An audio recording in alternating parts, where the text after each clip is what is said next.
మహాపరిశుద్ధుడా మా కన్న తండ్రి, మరోసారి ఉన్నతమైన ఘనమైన నీ నామమునకు స్తుతులు స్తోత్రాలు చెల్లిస్తూ, దేవా మహోన్నతమైన నీ మహాసంకల్పములో మా బ్రతుకులు మా జీవితాలు ముడిపడి ఒక ఉన్నతమైన ఆశయం మీద ఈ లోకానికి అరిదించబడి నీ సంకల్పాన్ని నీ చిత్తాన్ని ఉద్ధరించే క్రమంలో మరొక కార్యక్రమంగా నీ కుమారుని గృహంలో నీ పాద సన్నిధికి చేరాం తండ్రి. చేరిన నీ ప్రియపిల్లలంగా చెప్పబడుతున్న మాటలో పరమార్థాన్ని ఆలోచించుటలో కృప చేయండి.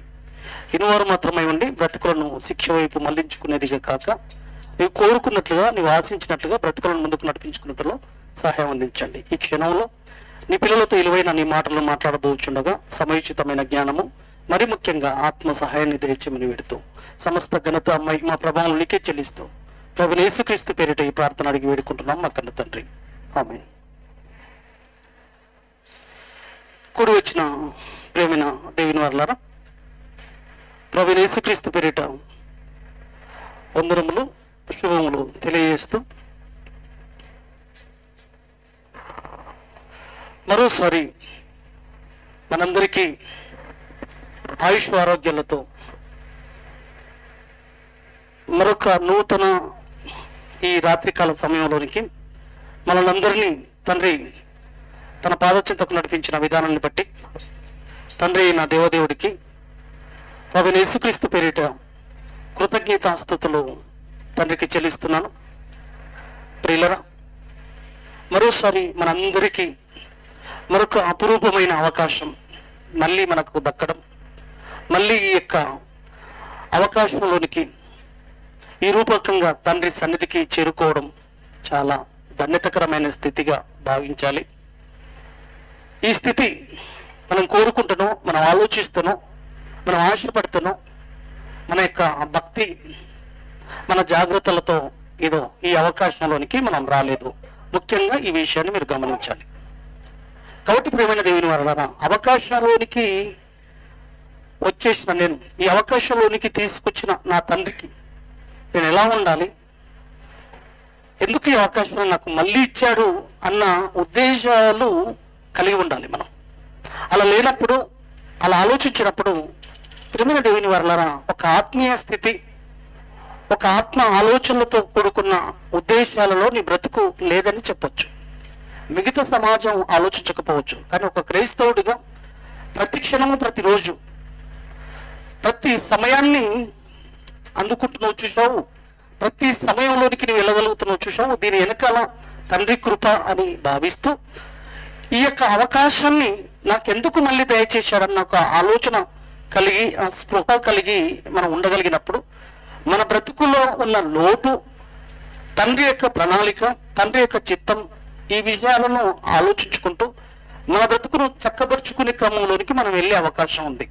ఎందుకంటే అవకాశం ఇవ్వబడ్డది. మన యొక్క ఆలోచనలు, మన తీరు, మన యొక్క భక్తి, మన ప్రవర్తన, ఆలోచనలు, నడవడి ఇవన్నీ మార్చుకోవాలన్న ఒక ఆలోచనతోనే అవకాశాలు మనం పొందుకుంటున్నాం ప్రియులరా. ఇది ఎప్పుడు మరవకూడదు. ఈ అవకాశాలు వెనుక ఇది ఆలోచన దేవుడిది. కాబట్టి ఈరోజు కూడా ఒక విలువైన సంగతిని, ఒక ప్రాముఖ్యమైన సంగతిని నేర్చుకుందాం. ఎన్నో సంగతులు, ఎన్నో విలువైన విషయాలను కన్న తండ్రి మనకు చూపిస్తూ, తెలియజేస్తూ, నేర్పుతూ బ్రతుకులను ఆ వాక్యపు వెలుగులో కట్టుకోవాలన్న ఎన్నో ప్రయత్నాలు, ఎవరికి లేని ఒక మహాభాగ్యం. ఇన్ని అంశాలు మన బ్రతుకుల్లో, మన జీవితాలను రంగురించుకొని వాక్యం చేత మన యొక్క ప్రవర్తనను వాక్యం అద్దాల్లో చూపిస్తూ సరిచేసుకునే ఒక అపురూపమైన అవకాశం ఇన్ని అంశాల ద్వారా మనకు దయచేస్తున్నాడంటే ప్రేమన దేవుని వరల కన్నతమైన దేవదేవుడికి కృతజ్ఞతాస్తుతులు లేదా కృతజ్ఞతాభావం కలిగి ఉండవలసిన వారుగా మనం ఉండాలి. ఎందుకంటే ఇంత అవకాశం, ఇంకా సరిచేసుకునే అవకాశం, బాగుపరుచుకునే ఒక అద్భుతమైన అవకాశం మనకు దక్కిందంటే ఎంత ధనితకరమైన స్థితితో భాగ్యమో ఆలోచించాలి. వాస్తవమే కదా, నిజమండి, అవును. కాబట్టి ప్రేమైన దేవుని వారలారా, ఈరోజు కూడా విలువైన సంగతి మనతో ఏం మాట్లాడబోతున్నాడో, మనతో ఏం చెప్పబోతున్నాడో, మన నుంచి ఆయన ఏం కోరుకుంటున్నాడో జాగ్రత్తగా ప్రతి మాటను ఆలోచించాలి. అనుకున్నట్టుగా, ఆయన ఆశించినట్టుగా ముందుకు సాగుదాం మనం. అక్షయత రాసుకోండి. ప్రేమ దేవుని వరలరా, కన్నతండ్రైన దేవుడు ఒక అద్భుతమైన విషయాన్ని, ఒక అత్యద్భుతమైన ఆలోచనలతో కూడుకున్న ఒక సంఘటనని మనకు పరిచయం చేయాలనుకుంటున్నాడు. అక్షయత. ప్రపంచ మానవాళికి అర్థం కాని, ప్రపంచం ఆలోచించని ఒక అద్భుతమైన విషయాన్ని దేవుడు మనతో మాట్లాడాలనుకున్నాడు, మనకు పరిచయం చేయాలనుకున్నాడు. ఎందుకంటే ఇప్పటి వరకు ఈ అక్షయత గురించి ఆలోచించిన దాఖలాలు, ఈ అక్షయత గురించి ఆలోచించిన పరిస్థితులు ఈ ప్రపంచానికి లేదు, ఆలోచించలేదు. అక్షయత అనగా ప్రేమ దేవుని వర్లరా, నాశనము కానిది. అక్షయత అనేది నాశనం కానిది, శాశ్వతమైనది, ఎప్పటికీ నిలిచేది, ఎప్పటికీ ఉండేది అక్షయత అనగా. ఈ విషయం గురించి, ఈ ఆలోచన గురించి ఒక అద్భుతమైన సంగతి బైబిల్లో దేవుడు పొందుపరుస్తున్నాడు. చూడండి, కొరింథీయులకు రాసిన మొదటి పత్రిక 15వ అధ్యాయము 51వ వచనం నుంచి మనం చూద్దా ఉంది. దీని గురించి దేవుడు ఏం మాట్లాడబోతున్నాడు. అందరూ నోట్స్ ప్రిపేర్ చేయండి. కొరింథీయులకు రాసిన మొదటి పత్రిక 15వ అధ్యాయము 51వ వచనం నుంచి చూద్దాం. ఇదిగో మీకు ఒక మర్మము తెలుపుచున్నాను. ప్రేమైన దేవుని వారలారా, మర్మము. ప్రపంచ మానవాళికి ఈ విషయం మర్మంగా ఉందంట. ఏ విషయము? ఏ విషయం మర్మంగా ఉంది చెప్పాలి. ఏ విషయం మర్మంగా ఉంది? అక్షయత విషయము ఈ ప్రపంచానికి మర్మంగా ఉంది. ఈ విషయం ప్రపంచానికి తెలియలేదు.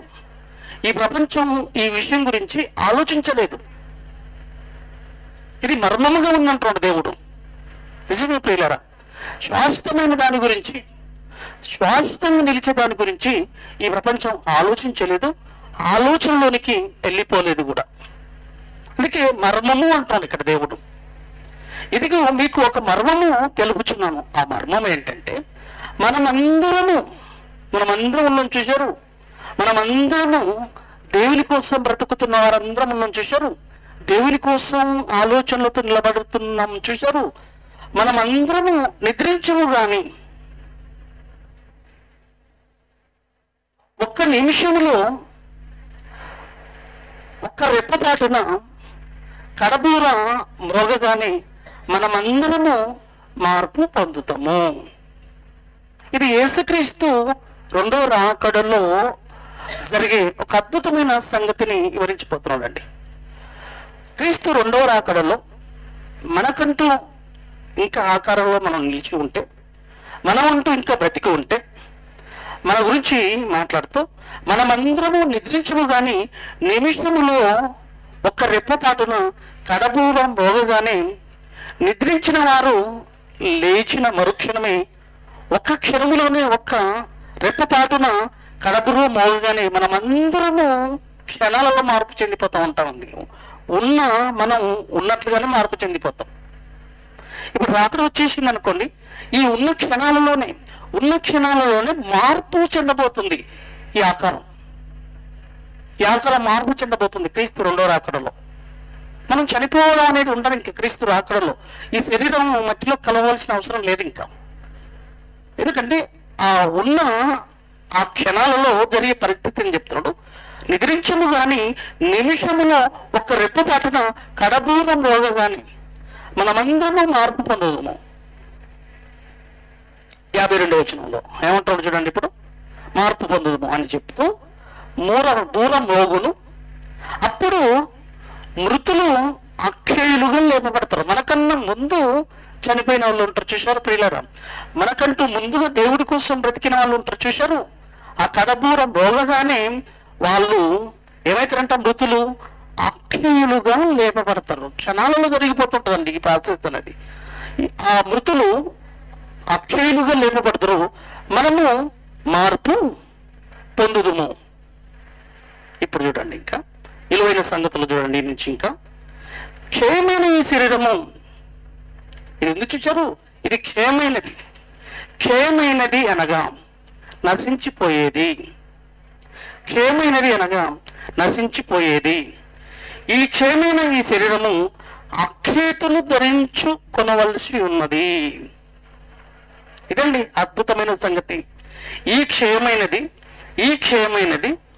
ఈ శరీరము అక్షేతను ధరించుకోవాల్సి ఉన్నది. మర్త్యమైన ఈ శరీరము అమర్త్యతను ధరించుకొనవలసి ఉన్నది. చూసారు ఎంత అద్భుతమైన విషయాలను దేవుడు పొందుపరిచాడు. క్షయమైన ఈ శరీరము అక్షేతను ధరించుకోవాల్సి ఉన్నది. రేపు జరిగే పరిస్థితిని, రేపు జరిగే ఉన్నత స్థితిని, రేపు జరిగే ఒక అద్భుతమైన స్థితిని మనకు చూపించబోతున్నాడు అండి.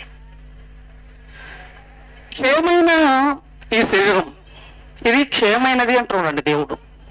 ఇది క్షయమైనది అంటే నాశనం అయిపోయేది. మన ఆకారము మనకే ఒక పాఠం నేర్పుతుంది పిల్లలు. క్షయమైన ఈ శరీరము ఇది క్షయమైనది, నాశనం అయిపోయేది, నశించిపోయేది. నడినెత్తి నుంచి అరికాల వరకున్న అవయభాగాలను మనం చూడగలిగితే అదొక పాఠం నీకు. నడినెత్తి నుంచి అరికాల వరకు ఈ క్షయమైన ఈ శరీరము ఏదో ఒక పార్ట్ నాశనం అయిపోతూనే ఉంటుంటది. ఏదో ఒక పార్ట్ ఏమైపోతుంది, క్షీణించిపోతుంటది. కన్నును మనం తీసుకునగలిగితే ప్రారంభంలో ఉన్న కన్ను ఇప్పుడు ఆ కన్ను స్థితి ఏమైపోయింది, మారిందా మారలేదా? ఇలా క్షీణించిపోతుంది. చూపు మందగిస్తుంది. దేనిని తీసుకోండి, నడునెత్తి నుంచి అరికాల వరకు ఒక్కొక్కటి క్షీణించిపోతుంటది, ఒక్కొక్కటి నాశనం అయిపోతుంటది, ఒక్కొక్కటి నశించిపోతున్నాయి. లోపల కనబడుతున్న అవయభాగాలు గుండె, ఊపిరితిత్తులు, లంగ్స్, లివరు, ఇవన్నీ ఒక్కొక్కటి మెల్లగా నశించిపోతున్నాయి. ప్రారంభంలో ఉన్న స్థితి మన బాడీలో ఇప్పుడు లేదండి. నీకు అర్థం కావాలి. నీ బాడీని నువ్వు చూసుకునగలిగితేనే ఇది నాశనం అయిపోయేది, ఇది ఒకరోజు నశించిపోయేది అన్న ఆలోచనలు ఈరోజు మనకు లేదండి. నీ బాడీని నువ్వు చూసుకున్నా నీకే అర్థం కావాలి. ఎందుకంటే ప్రారంభంలో ఉన్న బాల్యం దశల వారీగా మార్పు చెందుతూ వచ్చింది.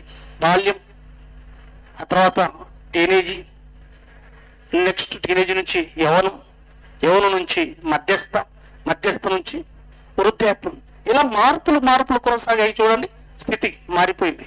ప్రారంభంలో ఉన్న స్థితి ఇది ఆకారం ఎలా అయిపోయింది చూసారా? ఇది క్షీణించిపోయేది, ఇది నశించిపోయేది, నాశనం అయిపోయేది.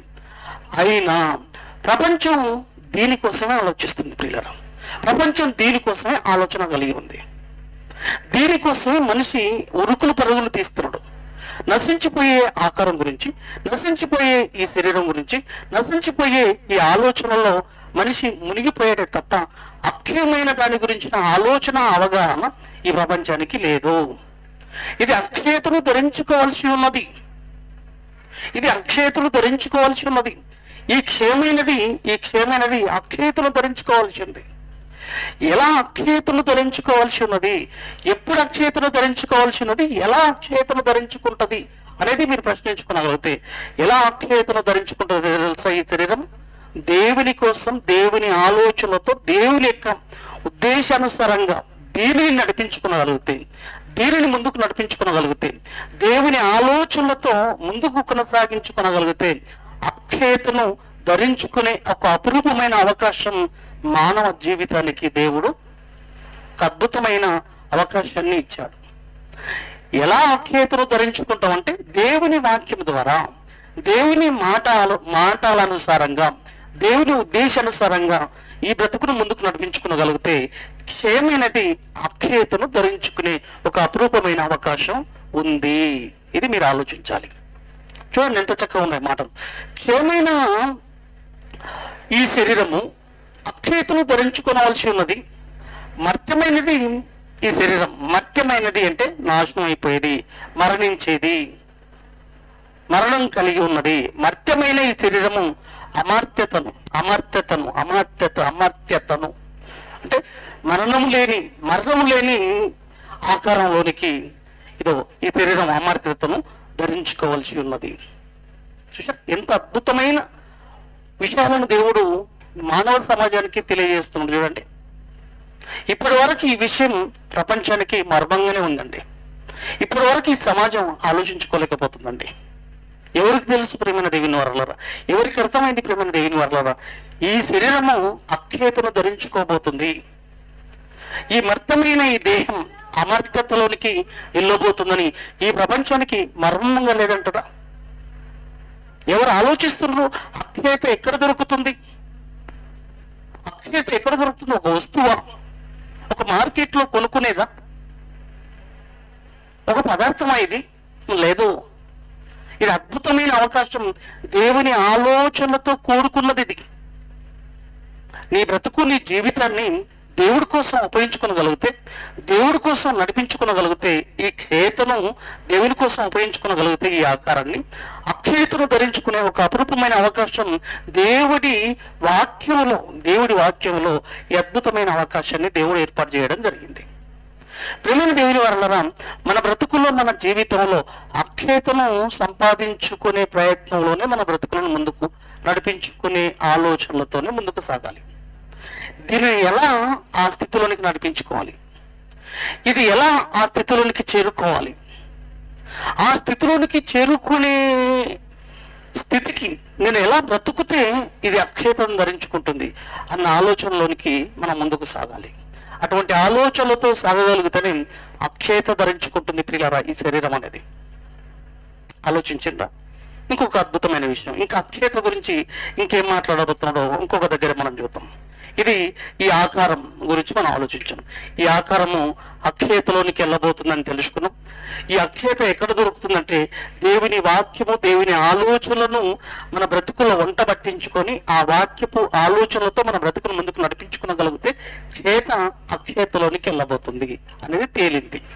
అది దేవుడు వాక్యంలోనే మనకు ఇది దొరికే ఒక అద్భుతమైన అవకాశాన్ని దేవుడు ఏర్పాటు చేశాడు. నాశనం లేని ఒక అద్భుతమైన బ్రతుకును దేవుని ఆలోచనలతో, దేవుని ఉద్దేశాలతో ఈ బ్రతుకును ముందుకు నడిపించుకోగలిగితే మర్త్యము లేని అమర్త్యతను ధరించుకునే ఒక అపురూపమైన అవకాశాన్ని దేవుడు మనకు తెలియజేస్తున్నాడు. ఇంకొక మాట దగ్గరికి వెళితే యోహాను సువార్త 6వ అధ్యాయము 27వ వచనం అండి. యోహాను గారు రాసిన సువార్త 6వ అధ్యాయము 27వ వచనంలో ఇక్కడ చూడండి, ఇక్కడ కూడా ఏం మాట్లాడుతుండో, క్షేమైన ఆహారం కొరకు కష్టపడకుడి అండి. క్షేమైన ఆహారం కొరకు కష్టపడకుడు కానీ నిత్య జీవము కలగజేయు అక్షయమైన ఆహారము కొరకే కష్టపడుడి. మనిషి కుమారుడు దానిని మీకు ఇచ్చును. ఇందుకే తండ్రి అయిన దేవుడు ఆయనకు ముద్ర వేసి ఉన్నాడని చెప్పాను. చూసారా, మానవ ప్రపంచం అక్షయతను ధరించుకునే ఆలోచనలోనికి వెళ్ళాలంటే ఈ భూమి మీద మన బ్రతుకుల్లో మనం చేయవలసిన పని ఏంటో తెలుసా? క్షేత కొరకు అంటే క్షేమైన ఆహారం కొరకు కష్టపడకూడి. క్షేమైన ఆహారం కోసం శరీరాన్ని ముక్కలు చేసుకోకండి, దాన్ని పాడు చేసుకోకండి. మీరు ఏం చేయాలంటే తెలుసా?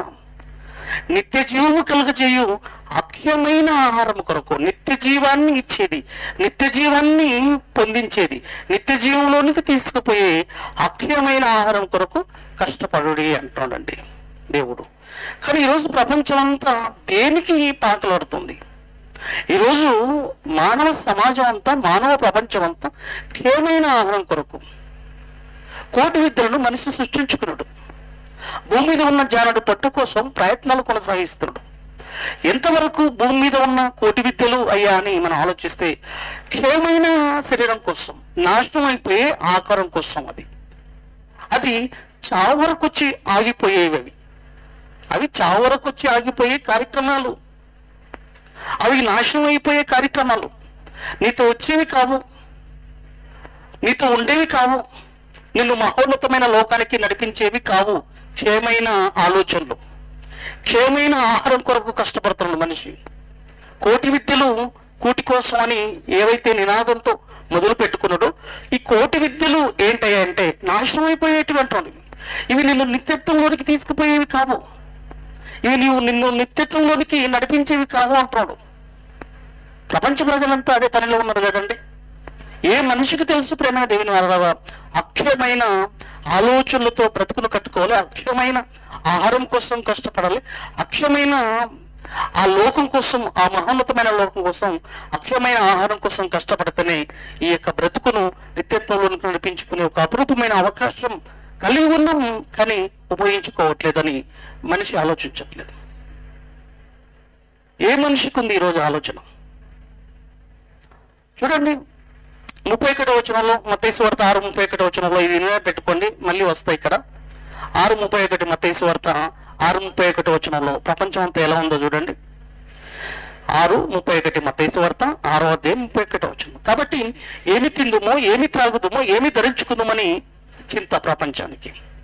ఇదే కదండి, ఉదయం లేస్తే సాయంత్రం వరకు ఏమి తినాలి, ఏమి ధరించుకోవాలి, ఎలా బ్రతకాలి, ఎలా పోషించాలి, భార్య పిల్లలు బ్రతుకును ఎలా ముందుకు నడిపించుకోవాలి, ఎలా సంపాదించుకోవాలి, ఎలా ఎన్నికేసుకోవాలి, ఎలా ఉన్నత స్థితిని ఈ లోకంలో గడించాలి, ఈ ఆలోచనలు తప్ప మరొకటి లేదండి ఈ ప్రపంచానికి. ప్రేమైన దేవుని వారలారా, చాలా భయంకరమైన పరిస్థితి. 16-26 వచనంలో, 16-26 వచనం, ఈ ఆలోచనలో నీవు ఉండిపోతే, ఇదే ఆలోచనలో నీవు ఉండిపోతే, ఇదే ఉద్దేశాల్లో నీవు ఉండిపోతే నీ బ్రతికేమైపోతుందో ఆ విషయాన్ని కూడా దేవుడు చెప్తున్నాడు. మత్తయి సువార్త 16వ అధ్యాయం 26వ వచనం అండి. ఒక మనుషుడు లోకమంతయు సంపాదించుకొని, క్షేమైనది మత్తయి సువార్త 16:27లో, క్షేమైన దానికోసం మనుషుడు లోకమంతా సంపాదించుకున్నాడంట. ఆస్తులు, కొంత ఆస్తి, కొంత సంపద కదండి, లోకాన్ని సంపాదించాడంట ఒక మనిషి. ఒక మనుషుడు లోకమంతా సంపాదించుకొని తన ప్రాణాన్ని పోగొట్టుకున్నాడు. లోకాన్ని సంపాదించుకున్నాడు, ప్రాణం పోగొట్టుకున్నాడు. మరి సంపద ఎవరికైతుంది? ఆ సంపద చేజిక్కించుకోనగలడా? ఆ సంపద తనకు వచ్చేదిగా ఉందా? ఏ క్షణంలో అయితే కన్ను మూశాడో, కన్ను మూసిన క్షణంలోనే ఆ సంపద తన నుంచి కనుమరుగైపోతుందండి. తనతో వచ్చేది కాదు. పోగొట్టుకుంటే అతనికి ఏమి ప్రయోజనము? ఏమైనా ప్రయోజనం ఉందా? ఒక్కసారి ఆలోచించండి. చావు వరకు వెళ్ళి అతను చూడండి. లోకాన్ని సంపాదించుకున్న వ్యక్తి ప్రాణాన్ని పోగొట్టుకున్నాడు. ప్రాణం పోగొట్టుకున్న అతనికి ఆ ఆస్తి వలన, ఆ సంపద వలన ఏమైనా ప్రయోజనం ఉందా? ఏదైనా కట్టుకుపోయినట్లుగా, ఏదైనా తీసుకుపోయినట్లుగా ఏమైనా ఉందా? తనతో వచ్చేది మీరు చూడండి, లేదు. చెబుతూ ఒక మనుషుడు తన ప్రాణముకు ప్రతిగా ఏమి ఇవ్వగలడు? తన ప్రాణములకు ప్రతిగా ఏమి ఇవ్వగలడు? ప్రాణమే పోయింది. తన ప్రాణాన్ని తెచ్చి ఇవ్వగలిగేది ఏది ఈ లోకంలో? తన ప్రాణాన్ని తెచ్చి ఇవ్వగలదా ఆ సంపద? తన ప్రాణాన్ని కాపాడగలిగేదా? కోట్లు ఉన్నాయి, ప్రాణం కాపాడుతుందా? ప్రాణం కాపాడగలుగుతుందా ఈ లోకంలో ఉన్న ఆస్తులు? లేవే. మరి అలాంటప్పుడు మనకి ఏం ప్రయోజనం? కష్టపడండి. అది ఎంత అన్న వస్త్రములు గలవారాయి, సంతుష్టి సహితమైన భక్తి అంటారు దాన్ని. అన్న వస్త్రములు గలవారాయి ఈ లోకంలోనికి ఏమీ తీసుకురాలేదు. అంత మట్టుకు ఆలోచించాలి మనిషి. కానీ మితిమీరి ఈరోజు ఏం చేసుకుంటున్నాడు? ఉన్నదానికంటే ఎక్కువగా ప్రపంచంలో ప్రతి మనిషి ఈరోజు డబ్బు, సంపాదన, ఈ వేటలో, ఈ ఆలోచనలో పడి కొట్టుకుపోతున్నాడు అండి ఈరోజు. అటువంటి మనిషి చనిపోతే వానికి ఏమైనా ప్రయోజనమా? వాడు ఏమైనా దక్కించుకునే అవకాశం ఉందా? ఏదైనా పొందుకునే అవకాశం ఉందా? లేదు కదా. క్షేమైనది నాశనం అయిపోయేదే తప్ప తనతో వచ్చేది ఏం లేదు.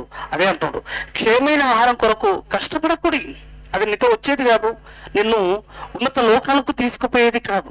మీరు ఏం చేయాలో తెలుసా? నిత్య జీవము కలుగజేయు అక్షయమైన ఆహారం కొరకు. నిత్య జీవాన్ని ఇచ్చేది ఏంటి? దేవుని వాక్యము. దేవుని వాక్యం అనే సంపద. మనుషులు ఎవరు ఆలోచిస్తున్నారు చెప్పండి? నిత్య జీవము కలుగజేయు అక్షయమైన ఆహారం కొరకే కష్టపడి మనుష్య కుమారుడు దానిని మీకు ఇచ్చును. ఇందుకే తండ్రి అయిన దేవుడు ఆయనకు ముద్ర వేసి ఉన్నాడు. ఈ ప్రపంచంలో ముద్ర వేసి పంపించాడు యేసుక్రీస్తు ద్వారానే తప్ప ఈ ప్రపంచంలో ఎవరి వలన నిత్య జీవము ఇచ్చే అవకాశము లేదు. ముద్ర వేసి పంపాడంటండి. అది కనుక్కోవాలి నువ్వు. ఈ ప్రపంచంలో ఆయన కనుక్కొని నేనే మార్గం, నేనే సత్యం, నేనే జీవం, ఆ లోకానికి నిత్యత్వాన్ని ఇచ్చేది నేనే అని వెలుగెత్తి చాటి చెప్పిన ఒకే ఒక్కడు యేసుక్రీస్తు ప్రభువారు. నేనే. ఆయన ముద్ర వేసి ఉన్నాడు. ముద్ర వేసి పంపిన వ్యక్తి ప్రపంచంలో ఒకే ఒక్కడు ఉన్నాడు. ఆ వ్యక్తి ఎవరు? పట్టుకోవాలి నువ్వు. ఆ వ్యక్తి నీకు నిత్య జీవాన్ని అనుగ్రహిస్తాడు. అదే చెప్తున్నాడు ఇక్కడ. మనుష్య కుమారుడు దానిని మీకు ఇచ్చును. ఏది మీకు ఇస్తాడు? నిత్య జీవము కలుగజేయ అక్షయమైన ఆహారం కొరకు మీరు కష్టపడితే మనుష్య కుమారుడు ఆ నిత్య జీవాన్ని మీకోసం ఇస్తాడు. మరి అక్షయమైన ఆహారం కోసం ఎంతమంది పాకులాడుతున్నారండి ఈరోజు? దేవుని వాక్యం కోసం ఎంతమంది ఈరోజు పరితపిస్తున్నారు? ఈరోజు దేవుని వాక్యం వినాలని, దేవుని వాక్యం నేర్చుకోవాలని, దేవుని వాక్యపు వెలుగులో బ్రతుకులను కట్టుకోవాలని, దేవుని వాక్యానుసారమైన ఆలోచనలతో బ్రతుకును ముందుకు నడిపించుకోవాలని ఈ అక్షయమైన ఆహారం కోసము పడిగాపులు కాస్తున్న వాళ్ళు ఎంతమంది? పడిగాపులు కాస్తున్న వాళ్ళు ఎంతమంది? ఈ అక్షయమైన ఆహారాన్ని సంపాదించుకోవడం కోసం నువ్వేం తాకట్టు పెడుతున్నావు? ఏమి నష్టపరుచుకుంటున్నావు? ఏమి పోగొట్టుకుంటున్నావు? అక్షయమైన ఆహారాన్ని పొందుకునే క్రమంలో ఏం చేస్తున్నావు దేవుడి కోసం?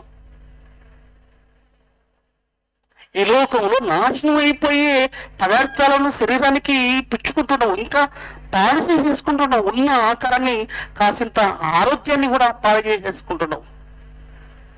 ఆరోగ్యాన్ని ఇచ్చేవి కానీ పదార్థాలను నువ్వు అనుభవించి ఉన్న ఆరోగ్యాన్ని పాడు చేసుకోవడం ఎలా అంటున్నాడు దేవుడు? 55 యెషయా గ్రంథం 55:1-2 వచనాలు చూడండి ప్రియులారా, ఏమంటాడు అక్కడ? యెషయా గ్రంథం 55 దయచేసి చదవండి. యెషయా గ్రంథం 55:1-2 వచనాలు చదవండి. యెషయా గ్రంథం 55 మొదటి వచనం నుంచి 2 వరకు చదవండి అమ్మ. నాకు గట్టి వినిపించండి త్వరగా. ఆలస్యం చేయకుండా చదివితే వాక్యం ఇలా లైన్గా బాగుంటుంటుంది. యెషయా గ్రంథం 55:1-2 వచనాలు.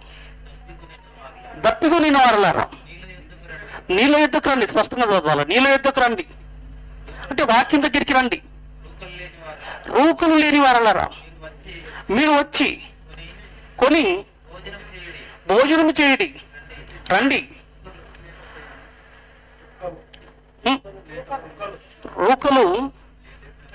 రూకలు లేకపోయినను చదవండి. రూకలు లేకపోయినను నాకు వినపడాలి కదా. రూకలు లేకపోయినను ఏమియు నీయకే ద్రాక్షరసము పానము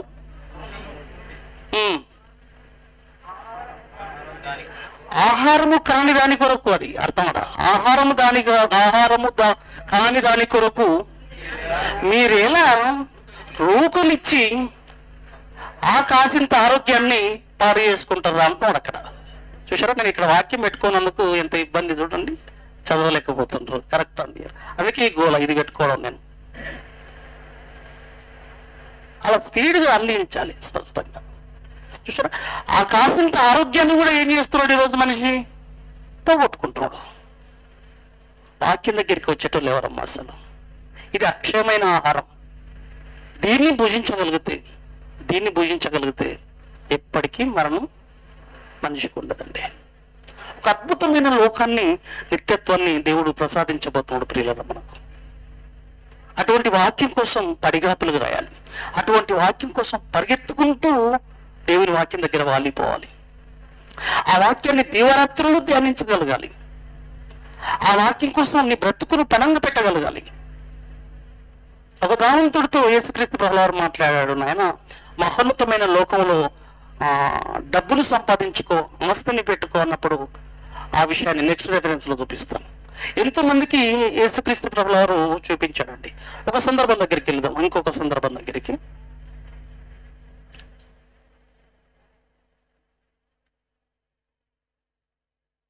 లూకా సువార్త 12వ అధ్యాయం. ఇక్కడ చూడండి, ఇక్కడ ఏం చెప్తున్నాడో. లూకా సువార్త 12వ అధ్యాయం 13వ వచనం. ఇక్కడ ఏం సంపాదించమంటున్నాడు చూడండి. అక్కడ ఆహారం అన్నాడు, అక్కడ అక్షయ దేహాన్ని సంపాదించుకోండి అన్నాడు, తర్వాత ఆహారం కోసం కష్టపడండి, అక్షయ ఆహారం కోసం అన్నాడు. ఇక్కడ ఏం చెప్పాడు చూడండి, లూకా సువార్త 12:33. మీకు కలిగిన వాటిని అమ్మి ధర్మము చేయుడి, పాతగిలిన సంచులను పరలోకమందు అక్షయమైన ధనమును సంపాదించుకొనడి. పాతగిలిన సంచులను పరలోకమందు అక్షయమైన ధనమును సంపాదించుకోడి, అక్కడికి దొంగ రాడు, చిమట కొట్టదు. దొంగ లేని ప్లేస్ ఎక్కడైనా ఉందా ఈ ప్రపంచంలో? ఈ ప్రపంచంలో దొంగ రాని చోటంటూ లేదు. ఇందుగలడు అందుగలడు, ఎందు వెతికిన అందందే దొంగ కనబడతాడు. బ్యాంకులో డబ్బు దాచేసినా ఇంట్లో కొట్టేస్తాడని మనం ఏం చేస్తాం, బ్యాంకులో పెట్టేసిన సేఫ్ సైడ్గా ఉంటాయని నమ్మకం లేదు ఈ రోజుల్లో. సైబర్ నేరగాళ్ళు వచ్చేసారు, సైబర్ నేరగాళ్ళు కూడా వచ్చేసేసారు. ఇంట్లో దొంగలు పడతారని మనం బ్యాంకులో దాచేస్తే ఇప్పుడు ఆన్లైన్లో దొంగతనాలు ప్రారంభించాడు. ఎక్కడ లేడు చెప్పండి దొంగ? దొంగ లేని ప్లేస్ ఎక్కడ తెలుసా? దొంగ లేని ప్లేస్ ఎక్కడ తెలుసా? పరలోకమే. దొంగలు పరలోకం వెళ్తారా? అద్భుతమైన మాట. దొంగలు వెళ్ళని చోటు పరలోకం అండి. ఎంత అద్భుతమైన మాట చూడండి. దొంగలు లేని చోటు పరలోకం, దొంగలు రాని చోటు పరలోకం. ప్రపంచంలో ఎక్కడైనా దొంగ వెళ్ళగలుగుతాడు, వాడు వెళ్ళని చోటు అంటూ లేదు. ఎన్ని విధాలుగా దొంగతనాలు ఈరోజు క్రిమినల్ మైండ్తో క్రిమినల్ నేరగాళ్ళు మనం చూస్తున్నాం. ఈరోజు దొంగ లేని చోటు ఏకైక ప్లేస్ ఒకటి పరలోకం అండి. అక్కడ వెళ్ళడు దొంగ, అర్హత లేదు వాడికి. కాబట్టి అటువంటి లోకంలో మనం సంపాదించుకునే నిమిత్తం మత్తయి సువార్త 6:19 అంటాడు యేసుక్రీస్తు ప్రభువారు. మత్తయి సువార్త 6:19, మత్తయి సువార్త నేను కూడా తీస్తా. మత్తయి సువార్త 6వ అధ్యాయము 19 అండి. మత్తయి సువార్త 6వ అధ్యాయము 19. భూమి మీద మీ కొరకు ధనమును కూర్చుకునవద్దు, ఎందుకంటే ఇక్కడ చిమ్మటయు తుప్పును తినివేయును, దొంగలు కన్నము వేసి దొంగిలిస్తారు. పరలోకమందు మీ కొరకు ధనమును కూర్చుకునడి, ఎందుకంటే అచ్చట చిమ్మటైనను తుప్పైనను దానిని తినివేయదు, దొంగలు కన్నం వేసి దొంగిలింపరు. ఎందుకంటే పరలోకానికి దొంగ పోలేడు. ఇక్కడ అదే అంటున్నాడండి. ఎంత అద్భుతమైన మాట చూడు. అక్కడికి దొంగ రాడు. అక్కడ సంపాదనలు సంపాదించుకునే ప్రయత్నంలో ఎంతమంది ఉన్నారు ప్రేమైన దేవుని వారలారా? అక్కడ సంపాదనలు సంపాదించుకునే ప్రయత్నంలో ఎంతమంది ఉన్నారు? ఎంతమంది ఈరోజు పరలోక సంపదలను సంపాదించుకునే ప్రయత్నంలో, అక్షయమైన సంపదలను సంపాదించుకునే ప్రయత్నంలో, అక్షయమైన ధనము అన్నాడు ఇక్కడ. అక్షయమైన ధనమును సంపాదించుకున్నది ఇక్కడ పరలోకంలో. నాశనము కాని ధనం, నాశనం కాలేని ధనం, అది పరలోకంలో నీకు నిత్యం నిలువ ఉండే ధనం. దానికోసం పాటుపడే వాళ్ళు ఎంతమంది అండి ఈరోజు? అందుకే లూకా సువార్త 18:22 ఒక ధనవంతునితో మాట్లాడతాడు. అరే బాబు, నువ్వు నిత్యత్వానికి రావాలనుకుంటే, మహోన్నతమైన లోకాన్ని నువ్వు చేరుకోవాలంటే నువ్వేం చేయాలో తెలుసా? నీవు ఆజ్ఞలను పాటించాలి అంటాడు ఒక ధనవంతునితో. ఆజ్ఞలు పాటించినప్పుడు ఆ ధనవంతుడు ఏమంటాడు తెలుసా? అయ్యా, నేను చిన్నప్పటి నుంచే నా బాల్యం నుండి ఆజ్ఞలను పాటించాను. ఇంకా మరి కొదువేంటి? ఇంకా కొదువేంటి? నీవు పరిపూర్ణుడు కావాలంటే, నువ్వేం చేయాలో తెలుసా అంటాడు. అన్ని ఆజ్ఞలు పాటిస్తున్నాను, చిన్నప్పటి నుంచి బాల్యం నుండి పాటిస్తున్నాడు అంటండి దేవుడి ఆజ్ఞలను. ఈరోజు మన పిల్లల బ్రతుకులను చూడండి, బాల్యం నుంచి దేవుని ఆజ్ఞలను పాటిస్తున్నారా? ఆజ్ఞలను పాటించే విధంగా మన పిల్లలను పెంచుకుంటున్నామా? ఆలోచనలతో బ్రతుకులను కట్టుకునే ప్రయత్నంలో ఉన్నాం. కానీ ధనవంతుడు చిన్ననాటి నుంచే, బాల్యం నుంచే దేవుడి ఆజ్ఞలను తన యొక్క బ్రతుకులు పాటిస్తున్నాడంట. అయినా అతనికి డౌట్ ఉందండి. ఇంకా నేను ఆజ్ఞలను పాటిస్తున్నాను, కానీ నాకు ఇంకా కొదువు ఉన్నట్టుంది, నేను ఆ మహోన్నతమైన లోకాన్ని చేరుకోలేనేమో అన్న డౌట్ వచ్చేసింది. బాల్యం నుండి ఆజ్ఞలు పాటిస్తున్న ధనవంతుడికే డౌట్ వచ్చేసిందంట. నేను చేరుకోలేను, ఇంకా నాకు కొదువు ఉంది. ఆ కొదువు ఏంటో చెప్పు అన్నప్పుడు అప్పుడు యేసుక్రీస్తు ప్రభుల వారు మాట్లాడిన మాట ఏంటి తెలుసా? నీవు పరిపూర్ణుడు కావాలంటే నీవేం చేయాలో తెలుసా? ఇప్పుడు చెప్తాడండి. 18వ అధ్యాయము 22వ వచనంలో చూడండి ప్రియులారా. యేసు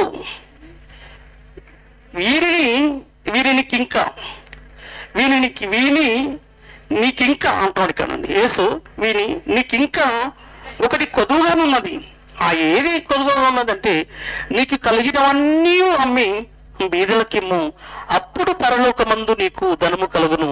నీవు వచ్చి నన్ను ఎమ్మడింపుమని అతనితో చెప్పాను. అతడు మిక్కిలి ధనవంతుడు గనుక ఈ మాటలు విని మిక్కిలి ఏమైపోయాడు? ఎందుకురా ఓడుకుంటాం మన ఉన్నతమైన లోకం. దగ్గరకు వచ్చి దూరం చేసుకున్న దౌర్భాగ్యుడు ధనవంతుడండి. చూసారా, ఆజ్ఞలు పాటించాడు, ఒకే ఒకటి చేసేస్తే ఆ మహోన్నతమైన లోకం దక్కేదండి. నీకున్న ఆస్తిని అమ్మి బీదలకిచ్చి నువ్వు నన్ను ఎమ్మడిస్తే చాలు, మహోన్నతమైన లోకం నీ సొంతం. అక్షయమైన ధనాన్ని నువ్వు సంపాదించుకో, అక్షయమైన ధనముగా మార్చుకో నీ కరెన్సీని. క్షయమైన కరెన్సీని నా సేవా కార్యక్రమాల కోసం, నా ఆలోచనల కోసం ఉపయోగించి పరలోకము కరెన్సీగా ఈ భూమి మీద నువ్వు మార్చుకోవాలి. చనిపోయినాక మార్చుకుంటా అంటే లేదు. అది నీవు బ్రతికుండగానే ఈ పరలోకపు కరెన్సీని సేవా కార్యక్రమాలలో పరలోకపు కరెన్సీగా ఈ క్షయమైన కరెన్సీని మార్చుకునే అవకాశం దేవుడు మనుషులమైన మనకు కల్పించాడండి. చూసారా, ఒక 100 రూపాయలు ఉంటే దేవుని సేవ కోసం ఉపయోగించాలి. 100 నీ దగ్గర ఉంటే అది నిర్వీర్యమైపోతుంది. ఏదో ఒకదానికి అది బహిర్భూమిలో విడువబడుతుంది. తినేస్తే పుట్టిది వేస్ట్ అయిపోతుంది. కానీ 100 రూపాయలకు ఏమంటాడండి, 100 అంతలు నీకు ప్రతిఫలాన్ని ఇస్తాంటాడు దేవుడు. నీవు వంతు ఖర్చు పెడితే ఎన్నంతలు ఇస్తాంటాడు దేవుడు? 100 అంతలు. ఎంత ఉన్నతమైన ఆలోచనలు దేవుడు మన బ్రతుకుల పట్ల దేవుడు కలిగి ఉన్నాడు మీరు ఆలోచించండి ప్రియులారా. దేవుని కోసం పెట్టడానికి చేతులు రావండి. దేనికోసమైనా పెడతాం, దేనికోసమైనా పెట్టడానికి చేతులు వస్తాయి. కానీ దేవుని కార్యక్రమాలంటే ఎందుకు చేతులు రావండి? చేతులు ఎనికిపోతుంటాయి ప్రియులారా. దేవుని కార్యక్రమాలు అనగానే ఎన్నో సమస్యలు ముందొచ్చి పడతాయండి. ఆ సమస్యలు మనం ముందొచ్చి ఇదో దీనికి దీనికి దీనికి దీనికి అని అవి మనకు కనబడుతుంటాయి. అందుకే దేవునికి వెళ్ళాం. దేనికోసం ఇవ్వాలని దేవుడు చెప్పాడో దానికోసం ఇవ్వకుండా చేసేదే అపవాది యొక్క పన్నాగం, దాని యొక్క తంత్రం, దాని యొక్క కుయుక్తని ఎప్పుడు ఎరుగుతుంది చెప్పని ప్రేమైన దేవుని వారలారా. అది ఎరిగినోడు దేవుని కోసం పుష్కలంగా దేవుని కోసం ధారపోస్తాడండి. ఎందుకంటే మొదటి శతాబ్దం క్రైస్తవ్యం అక్షయమైన ధనాన్ని సంపాదించుకోవడం కోసం తనకున్న క్షయమైన ధనాన్ని పరలోకపు కరెన్సీగా మార్చేసుకున్నారు. వాళ్ళ యొక్క దానమాన ప్రాణాలను, వాళ్ళకున్న ఆస్తులను, స్థిర ఆస్తులను అమ్మి అపొస్తలుల పాదాల దగ్గర పెట్టి ఆ పరలోకపు సంపదను, అక్షయమైన సంపదను సంపాదించుకునే ప్రయత్నంలో వాళ్ళ జీవితాలని, ధనాన్ని కాదండి, ఆఫ్టర్ ధనం ఎంత, ప్రాణాన్ని పెట్టారండి పెట్టుబడిగా. ధనాన్ని పూర్తిగా పెట్టిన వాడు ప్రాణాన్ని పెట్టగలుగుతాడు. ధనాన్ని పెట్టినవాడు పెట్టలేని వాడు ప్రాణాన్ని పెట్టలేడండి. 100% ఆస్తి అంతస్తులను దేవుని కోసం రాసిచ్చిన వాడు అవసరమైతే ప్రాణాన్ని అయినా పెట్టగలుగుతాడు. నువ్వు 1 రూపాయి పెట్టినాడు ప్రాణం ఇస్తావా? దేవుడి కోసం ఏదైనా కష్టానికి ఉపయోగిస్తావా? దేవుని సేవ కోసం దీన్ని ముందుకు నడిపించగలుగుతావా? దేవుని యొక్క ఆలోచన కోసం దీన్ని కష్టపడే స్థితిలోకి నువ్వు తీసుకుపోగలుగుతావా? తీసుకోలేవు. నీ నోట్లలో 1 రూపాయి వేయడానికి, నీ కష్టార్జితంలో 1 రూపాయి వేయడానికే నువ్వు వెనకాడుతున్నావు అంటే నీ ఒంటిని ఇంకా ఎంత జాగ్రత్తగా చూసుకుంటావో ఆలోచించుకో. కష్టపడే మనిషి. అందుకే దేవుడు నేర్పుతూ వచ్చాడని తెలుసా? నీవు ఇచ్చడం నేర్పితే నీవు ఎంత ఇవ్వగలుగుతావో దానిని బట్టి నీ విశ్వాసం ఎంత గొప్పదో, నీ బ్రతుకు ఎంత ఉన్నతంగా నా కోసం ముందుకు సాగుతుందో అనేది తేల్చి చెప్పేసాడండి. ఒక బీద విధవరాలు ఆస్తిని ఇచ్చేసేది, ఆమె అవసరమైతే నా దేహాన్ని అయినా నీకు పెట్టుబడిగా పెడతా తండ్రి. ఒక జక్రియను తీసుకుంటే సమస్తాన్ని పెట్టుబడిగా పెట్టాడు. నీకోసం నేను బలి అన్నారు. అపోస్తలులు ఏం చేశారో తెలుసా? మాకున్నదంతా సమస్తం నీకోసం పెడుతున్నాం అన్నాడు. ఏమన్నారు ఆ అపోస్తలులు, పేతురు, వీళ్ళందరూ ఏమన్నారు తెలుసా? మేము సమస్తం ఇడిచిపెడుతున్నాం, సమస్తం మేము వదిలేసుకుంటున్నాం, మాకేం దొరుకుతుంది, మాకేం ఇస్తామంటే పరలోకంలో, నిత్యత్వంలో, ఒక మహోన్నతమైన లోకంలో అద్భుతమైన ఆ స్థితిని పొందుకునే అపురూపమైన అవకాశంలోనికి మీ బ్రతుకులు వెళ్ళిపోతాయని చెప్పాడండి. 100 అంతలుగా అక్కడ అద్భుతమైన అవకాశాన్ని మీరు పొందుకోవచ్చు. మేము విడిచిపెడుతున్నాం సమస్తాన్ని, మరి ఏం దొరుకుతుందంటే అది మహోన్నతమైన లోకంలో 100 అంతలుగా మీరు లాభాన్ని పొందుకునే అవకాశం ఉందన్నారండి. అలా త్యాగం చేయగలిగారు, వాళ్ళ జీవితాలను పెట్టుబడిగా పెట్టగలిగారు. కాబట్టి ప్రియమైన దేవుని వారలారా, అక్షయత కోసం కష్టపడాలి, అక్షయత కోసం కష్టపడాలి, అక్షయమైన ఆలోచన కోసం కష్టపడాలి, అక్షయమైన ఉద్దేశాల కోసం మనం బ్రతుకు ముందుకు నడిపించుకోవాలి. అక్షయమైన ఆహారం, అక్షయమైన సంపద, అక్షయమైన దేహం కోసం దీనికోసం మనం ఆలోచించగలిగినప్పుడు మహోన్నతమైన జీవితం మన సొంతం చేసుకునే అపురూపమైన అవకాశం ఉంది. అటువంటి ఆలోచనల కోసం మనం కష్టపడాలి తప్ప లోకంలో క్షయమైన దానికోసం మన జీవితాలను పాడు చేసుకోవద్దు ప్రియులారా. దేవుని కోసం బ్రతుకుతున్న క్రైస్తవులమైన మనమే అక్షయత గురించి ఆలోచన లేకపోతే, ఈ మర్మమే మనకు అర్థం కానప్పుడు ఇంకా మన దేవుని కోసం ఎలా బ్రతుకుతుందని చెప్పండి. ఎలా బ్రతకాలని తీర్మానం చేసుకుంటున్నావు, ఎలా ఉండాలని ఆలోచిస్తున్నావు, ఒక్కసారి ఆలోచించండి. దేనికోసం పాకలాడుతున్నావు, దేనికోసం ఆరాటపడుతున్నావు? క్షయమైన దానికోసం ఆలోచించకండి. క్షయమైనది అవసరం, అది ఎంతవరకు? కొంతవరకు అవసరం. మన యొక్క అవసరతల కోసమే ప్రయాసపడండి, మన అవసరతల కోసమే కష్టపడండి. అంతంత చాలని బ్రతుకులతో బ్రతుకుదాం. ఒక మహోన్నతమైన లోకం కోసం దేవుడి కార్యక్రమాలన్నా, దేవుని ఉద్దేశాలన్నా, దేవుని కోసం బ్రతకాలన్నా, దేవుని కోసం చేయాలన్నా, దేవుని కోసం ముందుకు సాగాలన్నా ఎప్పటికీ ఎన్నటికీ వెనుకడకండి, ముందుకు సాగండి. అక్షయత కోసం ఆరాటపడండి, క్షయత కోసం ఆలోచించండి. అది ఎంతవరకు అనేది ఆలోచించండి. అక్షయత కొరకు ఆలోచించద్దు. దుంకేదే దేవుని కోసం. దుంకేసేమే అన్నాడు దేవుడు, దుంకేసేసేద్దాం. ఆలోచించవలసిన అవసరం లేదండి. అక్షయతను సంపాదించుకునే నిమిత్తమును ఎట్టి పరిస్థితుల్లో ఆలోచనలు లేవు ప్రేమైన దేవుని వారలారా. ఎందుకంటే అక్షయతను ధరించుకోవాల్సింది. ఈ అక్షయత ఎక్కడ దొరుకుతుందంటే దేవుడి దగ్గరనే దొరుకుతుందండి, దేవుడి ఆలోచన దగ్గరనే దొరుకుతుంది పిల్లరా. దేవుని ఆలోచనలోనే ఉంది ప్రేమైన దేవుని వారలారా. దేవుని కోసం కష్టపడే పరిస్థితిని బట్టి నీకు అవకాశాన్ని పొందుకునే అవకాశం ఉంది. ఎక్కడో ఒక మార్కెట్లో ఒక వస్తువు, ఒక పదార్థం కాదు ఇది. దేవుడి దగ్గరికి వస్తే, దేవుడి ఆలోచనలు నిలబడగలిగితే, దేవుని ఉద్దేశాలను నీ బ్రతుకులు పాటించుకోగలిగితే అక్షయతను సంపాదించుకునే అపురూపమైన అవకాశం ఈ బ్రతుకులో మనకు దేవుడు అవకాశంగా పెట్టాడు. కానీ ఉపయోగించుకోవట్లేదు ఈ లోకం. ఎంత పాడైపోతుంది. క్షేమైంది క్షేమైంది క్షేమైంది క్షేమైంది కంటికి కనబడే దాని గురించి ఆలోచించాను.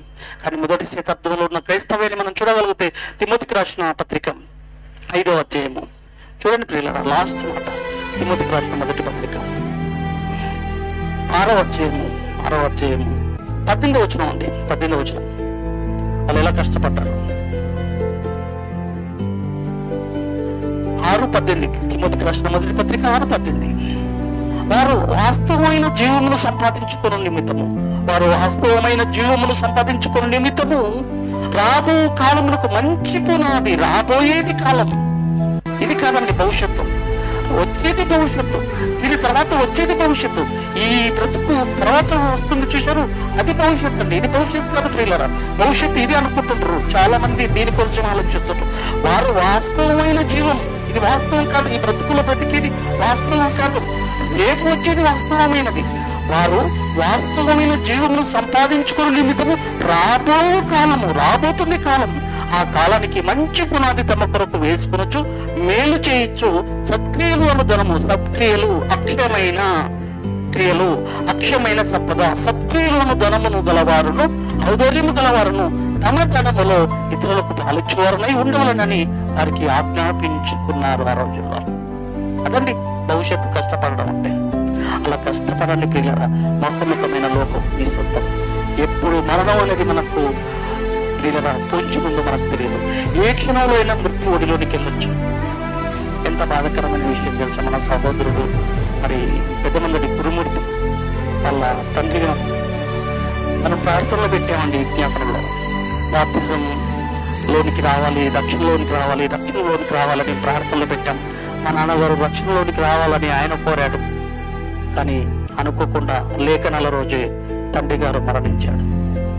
ఆయన తండ్రి మరణించాడు. చూశారు, ఆలోచించాడు. మా నాన్న ఆరోగ్యంగా ఉన్నాడు కదా, బ్రతుకుతాడు కదా, ఇంకా ఉంటాడు కదా. నేను నిర్లక్ష్యం చేశాడు, అతను కూడా నిర్లక్ష్యం చేశాడు. తీసుకుందాం అని ఆలోచించాడు. కానీ చావు రానే వచ్చేసాడు. మృత్యు ఒడిలోనికి వెళ్ళిపోయాడు. మరుక్షణమే నిత్య శిక్షలోనికి వెళ్ళిపోయింది బ్రతుకు. అక్కడి నుంచి ప్రారంభమైతే బ్రతుకు నిత్యకాలం, శాశ్వతమైన ఆ కాలం లేని లోకంలో కాలిపోతూ ఆత్మ భరించాడు. ఎంత పొరపాటు జరిగిపోయిందో, ఎంత ఘోరం జరిగిపోయిందో ఆలోచించండి ప్రియమైన దేవుని వల్ల. చిన్న పొరపాటుకు ఎంత భయంకరమైన మూల్యం చెల్లించవచ్చు చూడండి. టోటల్ జీవితం కుప్పగూలిపోయింది, నాశనానికి వెళ్ళిపోయింది. ఆలోచించండి ప్రియులారా. మారు మనసుకు తగ్గ ఫలాలు మనలో రాలేకపోతే, ఒకవేళ బాప్తిజం తీసుకున్న మనం కూడా కేవలం మాకేం పర్వాలే ధీమ మనకొద్దు ప్రియులారా. బాప్తిజం తీసుకున్నంత మాత్రాన పరలోకం అంటే పొరపాటు.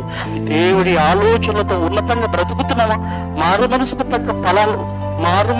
తగ్గ అంటున్నాను నేను, మారు మనసుకు తగ్గ ఫలాలు మనలో రాలేకపోతే రాబో ఉగ్రతను మనం కూడా తప్పించుకోవాలి. మారు మనసుకు తగ్గ ఫలాలు మనలో రాగలిగినప్పుడే రాబోయే ఉగ్రతను మనం ఎదుర్కొనే అవకాశం ఉంది. అట్టి ఆలోచనలోకి మన బ్రతుకు ఎల్లడి కోసం ప్రేమైన దేవుని వరంలో ఈ భూమి మీద బ్రతికినన్ని రోజులు, ఈ భూమి మీద ఉన్నన్ని రోజులు అక్షయత కోసమే ఆలోచించేవాడే క్రైస్తవుడు.